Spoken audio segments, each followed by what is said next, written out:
Welcome. Today I will discuss about an internship opportunity that is available in the Institute of National Importance, National Institute of Technology Agartala, under the mentorship of Dr. Mrinmoy Mujumdar. The title of the internship is Application of Game Theory in Selection of Best Possible Remedial Measures against Flood-Induced Vulnerability. So, this internship will require that you have a knowledge of game theory and you have an interest and knowledge on hydrology. As you know, every year in various places of the world, due to heavy rainfall, overflowing of water from the river bed take place. And due to this overflow, a large area adjacent to the river basin is or remains submerged in water. So in some places it remains 1 or 2 days. In some places it remains even 7 days or even more. It will depend on the retention of water will depend upon the drainage network, cleanliness of the drainage system, and also the cleanliness of the feeder canal and many other related issues.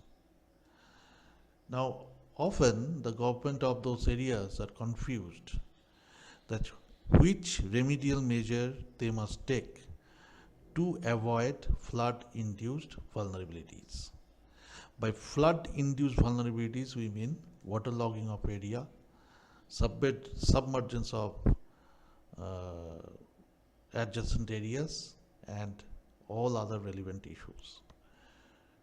So, now there are multiple measures by which you can avoid waterlogging or submergence of watersheds. Some measures are long term, some measures are short term.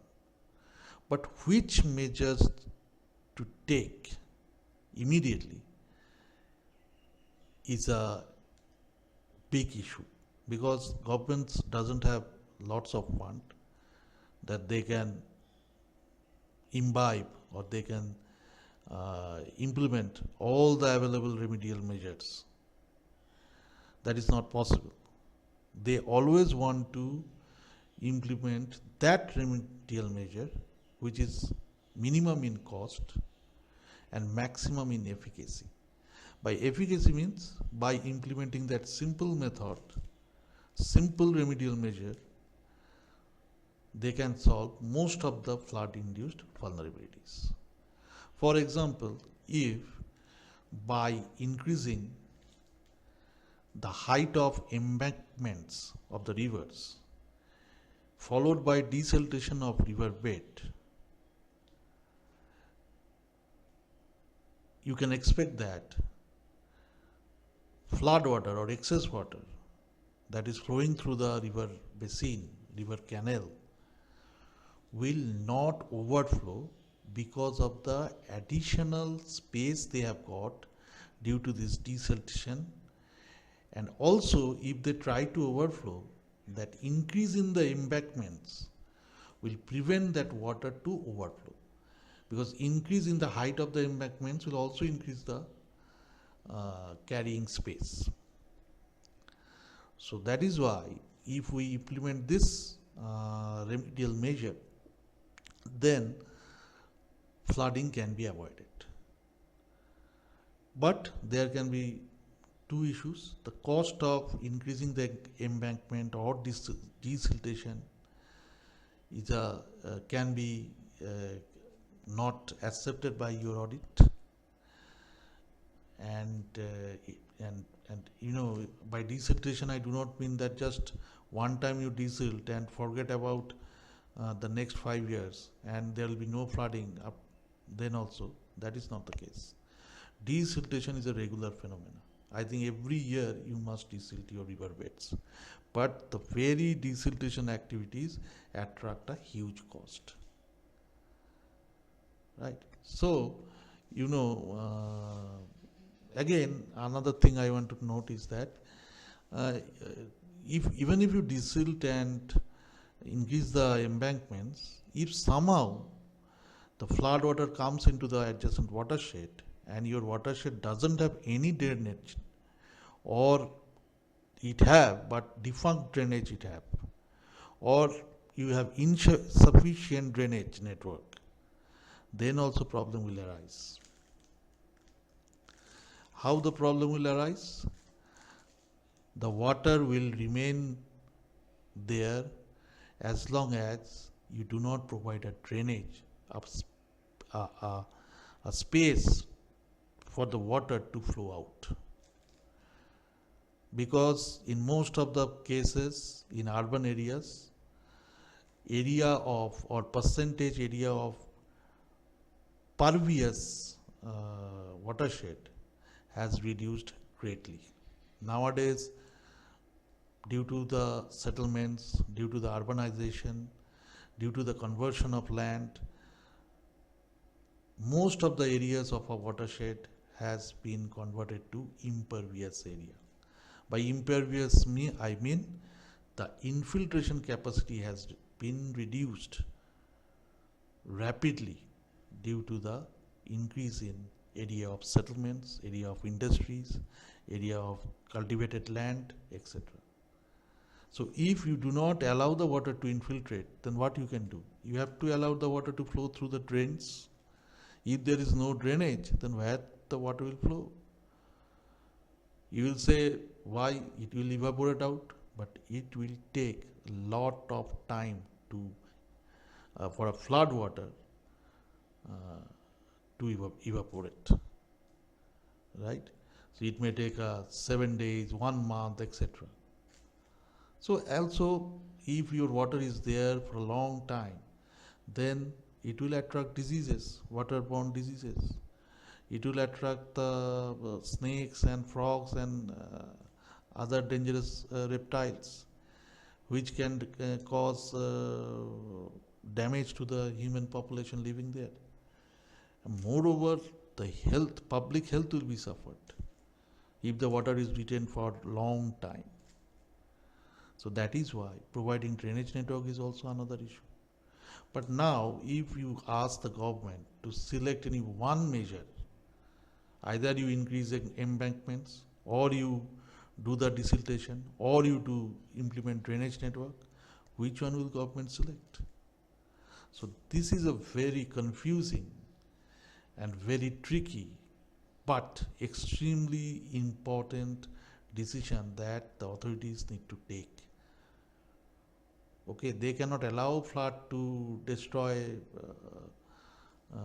their facilities year by year. They cannot allow that, and they should not allow that. So what to do? So this decision making can be solved by game theory, because game theory will provide them with the objective means to select the best decision, best remedial measure out of many.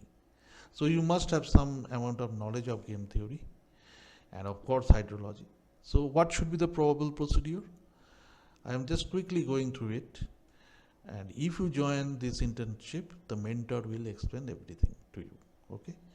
So the probable procedures is identify the probable mitigation. Now, each of the strategies will give some points to a player and take some points out of the other player. Right? Now, depending upon the strategies they implement, the game will go on, and at the end, the player with the highest point wins. So here, that which player has the highest point, that is indicated by the payoff matrix. That is indicated by the payoff matrix. Okay. So here in this problem, what we'll do is, we'll consider all the mitigation measures that can be adopted as strategies. Each strategy will attract expenditure, but will also have its efficacy to solve the vulnerabilities.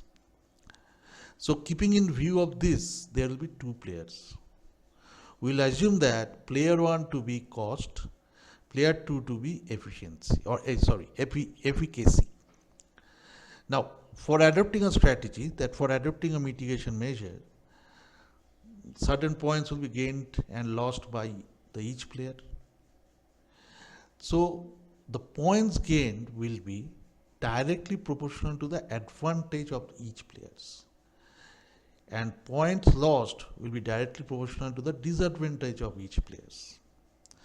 So for example, suppose you are adopting a certain strategy. You decide that increase in the embankments is a strategy that you want to implement. Okay. Now for this increasing this embankments, there will be a cost, right?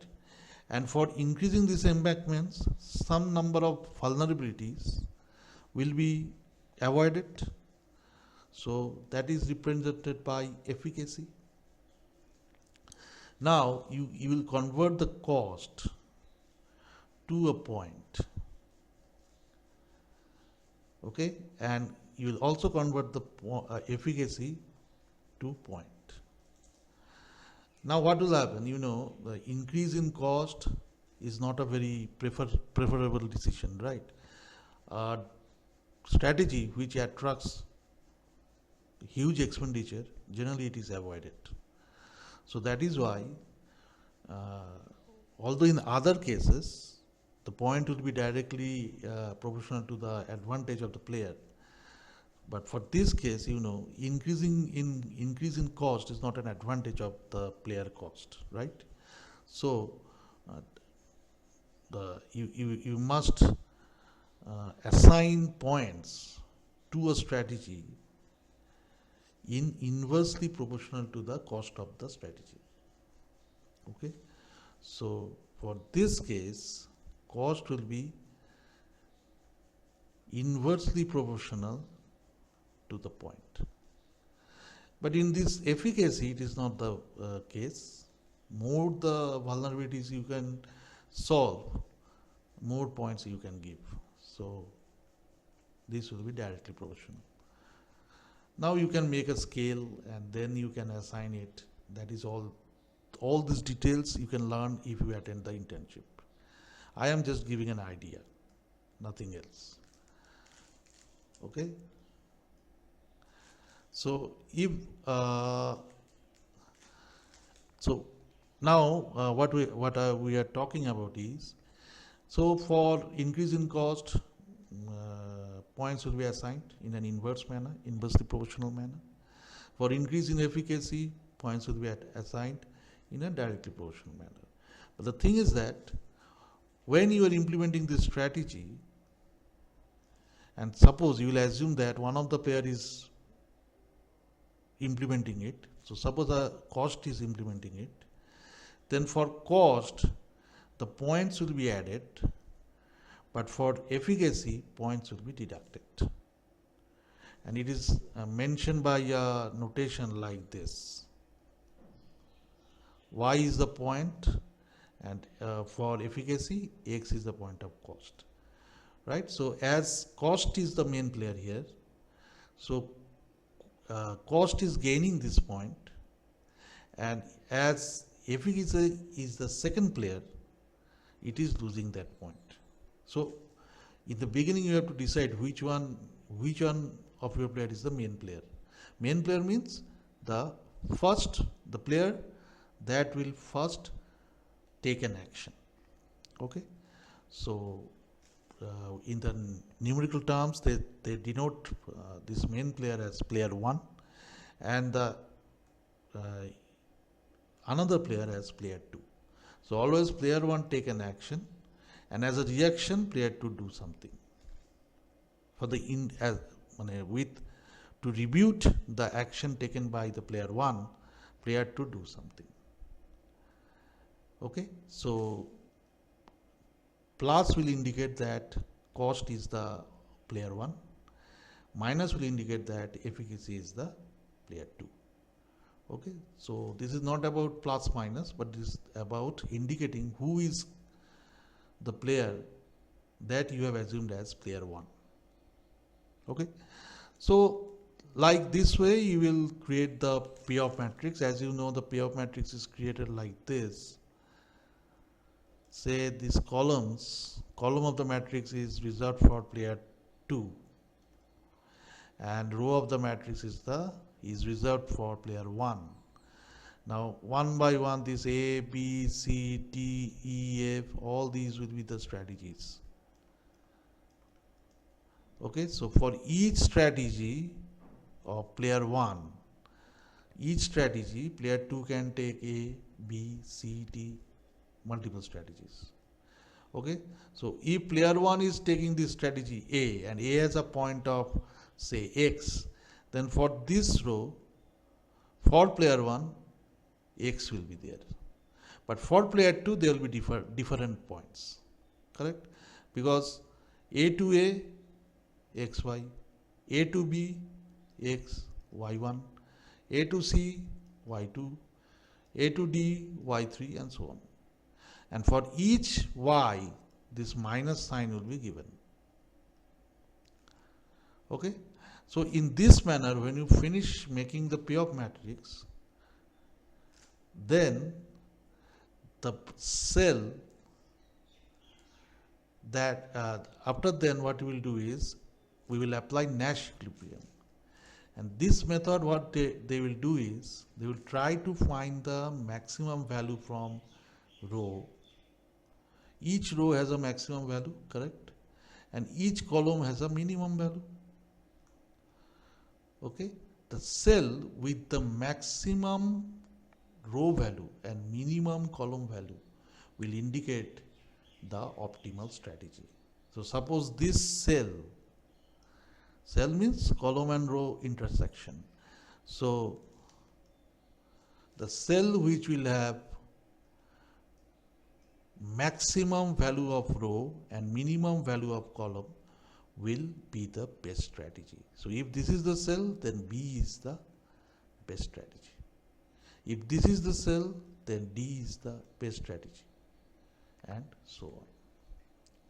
So this is just an idea that I have given. If you join the internship, you will get the details. So this internship will be conducted in the Institute of National Institute of Technology Agartala in the state of Tripura, Northeast India. And if you are interested, please contact in this number. If you are interested to do this internship, please contact in this number, in this what can I say, this email. Okay, if you can, if you are interested to do this. Okay, so that's all for today. And in the next week, or yeah, in the next week, I will again come with another new idea of internship that you can do. And also, if any professor, associate professor or assistant professor or lecturer is planning to conduct an internship on this type of similar subjects, he can contact me also, and that his or her internship program will be advertised by my website and my blog for greater reach. So thank you for now. Goodbye and be happy.